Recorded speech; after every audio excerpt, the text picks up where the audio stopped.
always been controversial. From the decrease in size of the purse to the increase of the size of the women's physiques, it is a sport that is in transition. The physique of the pro females have changed so much. You would look at a contest that I was in and look at a contest, 2 years ago, and you'd say, this isn't even the same sport. A perfect description is when people find out I'm ex-Miss Olympia, 6-time Miss Olympia, and they go, oh, but you don't look like one of those bodybuilders that I see on TV. Corey Everson did probably the most to keep women's bodybuilding popular because she was such a total package. She was good looking, she had a great body, and she was charismatic. And then after that, I think the winners got more and more muscular and they had less of the total package, and now it's got to the point where there's no total package, there's just a lot of freaky muscle. In 1985, I ran the Miss Olympia in New York at the Old Felt Forum. We sold 5,000 seats and had to turn a couple of hundred people away. But as the physiques increased, the attendance dropped. There's the argument that every athlete should be permitted to develop themselves to the maximum. But to turn a woman into a man is just a little too much. When I first started out, my strongest body part were my legs. I came from, tumbling background, track background, dance background, so I always had really genetic legs. My father had great legs. From the first time she picked up a weight, 2 years later she was a pro.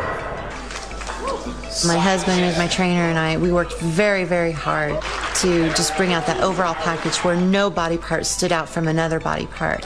After 3 years of trying, Kim Chizevsky won Ms. Olympia 4 times in a row. Away from the bodybuilding limelight, Kim Chizevsky and her sports nutritionist husband, Chad Nichols, live in Missouri. I am now making a transition to fitness, and it's because basically I've achieved all I could achieve in women's bodybuilding. I had been the big muscular girl for long enough, and I just wanted new challenges. In deciding to take the fitness challenge, Kim has shed at least 55 pounds of muscle in just over a year. To tear down that much tissue, Kim had to cut down on her protein intake, the most important muscle building block.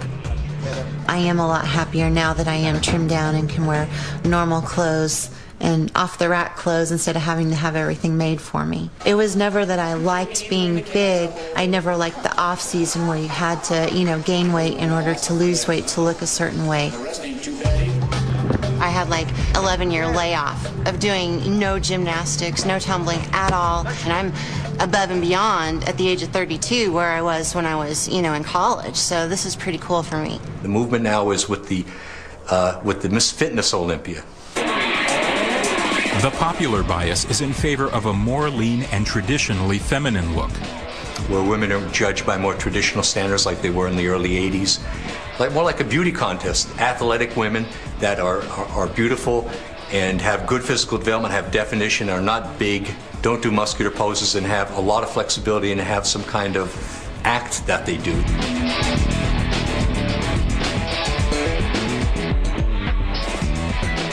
The prize money is up in the Miss Fitness Olympia compared to the Miss Olympia. That is what's marketable, and it seems to be what draws people in what they want. I think there's a turnaround coming, and I think this last year was the year that's going to make this turnaround happen. I think the judges and the public and the Wieder magazines, I think everybody is saying enough is enough. We are going back to what we had 10 years ago. Come on, Lisa. It's funny, looking back on it now and getting that big, is like I wasn't looking in the mirror at myself, so I couldn't really see how big I was getting. But now looking back and I compare and I'll be like, Lord, I was huge. Professional bodybuilder Lisa Lewis has been referred to as an Amazon. At a height of 5 feet 10, during the off-season she weighed in at 205 pounds. In competition, her weight was 193 with 3% body fat. I'm 180 now. I like to come in competing at 160. The criteria is changing. They don't want the big girls anymore. They want us more defined, more detailed, simplifying our looks. I think the change is good and healthy for the sport, but I don't think that they're realizing that you can't tear the muscle down overnight. Today, bodybuilding is a billion-dollar fitness industry. Where did it all begin? The name Wieder is synonymous with fitness and health. Right. Okay. It's so hard to get people off the phone. Joe Wieder is credited as the founder of the modern bodybuilding movement. I always enjoy it. You know, when you love something, you just love something. It grows on you. In 1940, along with his brother Ben, Joe created a self-published newsletter devoted to fitness, Your Physique. When I told my mother I was going to publish a magazine, I must have been around 17 or so, she thought I was crazy. She says, "You going to be a publisher?" But eventually we got it all together. It was mimeographed in our own home and put together and brought to the newsstands to be sold. And I got renewals. Buddies subscribed, and I began to build up a little mail order list. And then we started to manufacture barbells and chest expanders and benches. So when I began to sell the barbells, I was making profit. So I took the profit from my magazines and the barbells, pooled it together, and published better and better magazines. Today it's called Muscle and Fitness. From humble beginnings in Montreal, Canada, their grassroots enterprise has mushroomed into a multi-million-dollar empire that provides fitness-related products to over 60 countries throughout the world. This is a billion-dollar industry. Most people don't really understand that. Today, the nutrition and supplement industry is thriving. Inspired by bodybuilders, the fitness craze has taken the public by storm. From protein powders to fat burners, vitamins and amino acids, the science of nutrition has become as important as the workout itself.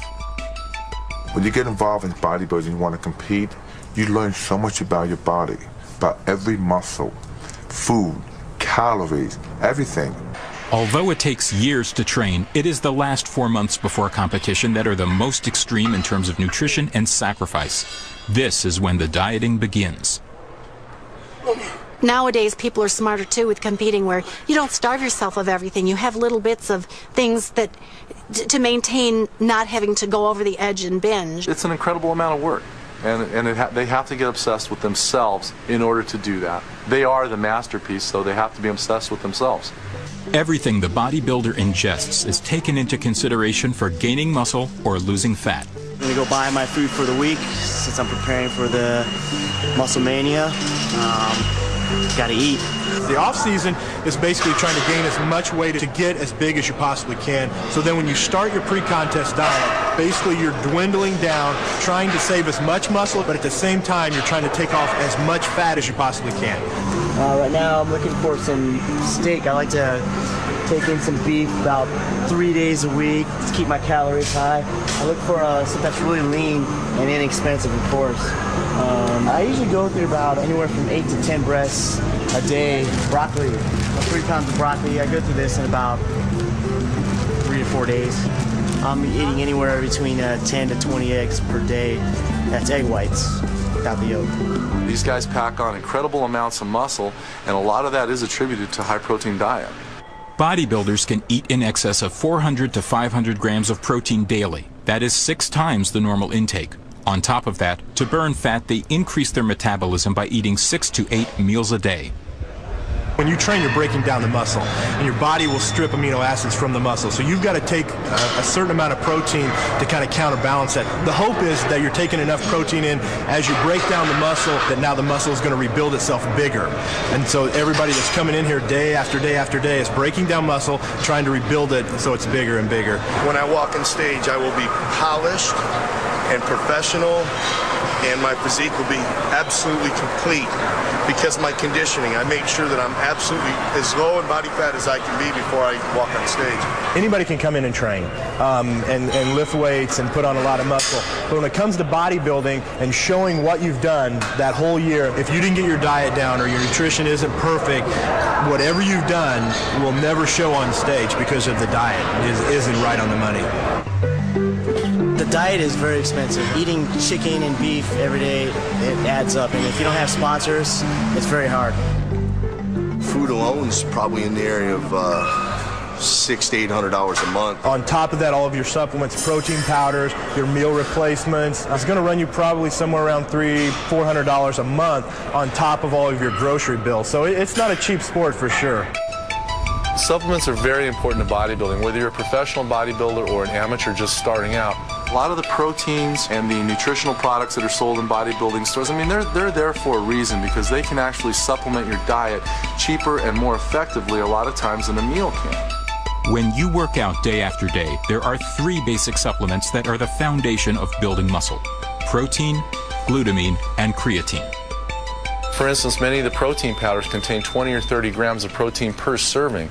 Well, your typical chicken breast has between 20 and 25 grams of protein. An egg white only has 3 grams of protein. You have to eat 10 egg whites to get 30 grams of protein.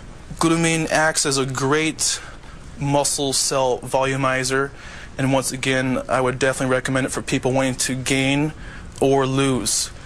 It also acts as a cell detoxifier. Creatine is a tried and proven nutrient that definitely enhances size at the cellular level, meaning it actually pulls fluid into the muscle cell, which is very similar to a steroid, but this is very natural and very safe. Just as important as nutrition and supplements, water plays a huge part in how a bodybuilder can manipulate his training to achieve that ripped and cut look. So your muscle's 70% water, and people forget this while they're training. So we're constantly drinking water. At least I am, anyway. Pre-contest, I usually try to get in about 1.5 gallons to 2 gallons a day of just water. More water in means more water out. It's the best natural diuretic there is. Water is a huge part. You can be very, very lean, between 3 and 5% body fat, but if you've got a little tiny bit of fluid in the subcutaneous layer of your skin, all of a sudden it has like a blur to the muscle. The less water you have in your system and the less fat you have on your body, you'll show more muscular definition. And there's another part to it too. It's called vascularity, where the blood vessel network in parts of the body stands out as well. The goal for most bodybuilders is, like you see, like in the gyms, the anatomy chart, wanting to achieve that paper-thin look so you can see every individual striation of muscle. Basically, striations are when you flex, you see all the muscle fibers. I would say the last 24, 48 hours up until the show isn't the most healthy part of it, but it's a very short period of time. You go to extremes in preparing for competition, like water depletion and extreme low carbohydrate diets and getting very dehydrated. You're going to feel bad. A lot of guys will go 18 to 20 hours with no water whatsoever. What usually ends up happening is they're just drinking so much water, and then when they stop it, they just stop it. If you think you're in the worst shape of your life on stage, what's everybody else going to think? You have to feel good. You have to feel good about yourself, and you have to feel energy. The physical sacrifices that athletes choose to endure can eventually cause permanent damage to their internal organs. Why take the risk? But some bodybuilders take it too far. Because everyone wants to win. Everybody's looking for that little edge. And it's very difficult because if you're slightly off on the day of the competition, you're talking about a whole year's training down the toilet. They can make a difference from 4th place to 1st place. They would resort to anything, not bodybuilders, everybody, to get to be the best they could be. Anything to be the best? To win? The use of steroids in all sports is the dirty little secret that is not so secret anymore. What we do for a living is show off our muscle, and it's obvious what we're doing to get that way.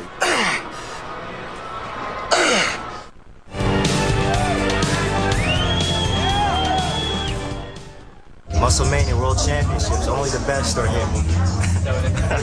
Natural bodybuilding enthusiasts have gathered in Anaheim, California for the 10th annual Muscle Mania Natural Bodybuilding Championships. It is the largest drug-tested competition in the world. The pro division is very tough. Everyone in here is top quality. It's a huge competition. There's over 200 competitors. It's the most I've ever been in. You know, the sport is definitely growing. As far as natural bodybuilding, it's growing big time. Natural bodybuilding is actually, I don't want to say harder because I'll get a lot of pro bodybuilders upset with me, but it's not easy. I really respect these guys that go out there and do it naturally because they've really got to pay attention to their diet and their supplements.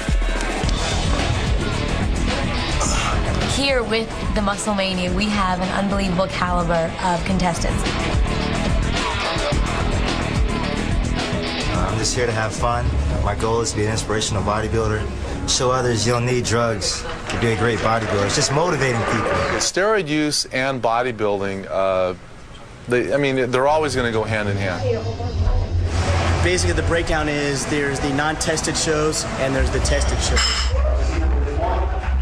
Non-tested shows, they supposedly do random testing on competitors. The IFBB does random steroid testing throughout the year, so at any point in time, you know, an athlete's name can be drawn, and you've got to report. You've got literally a day to report to a doctor and take a drug test. Hey, you guys just give them your name and wait.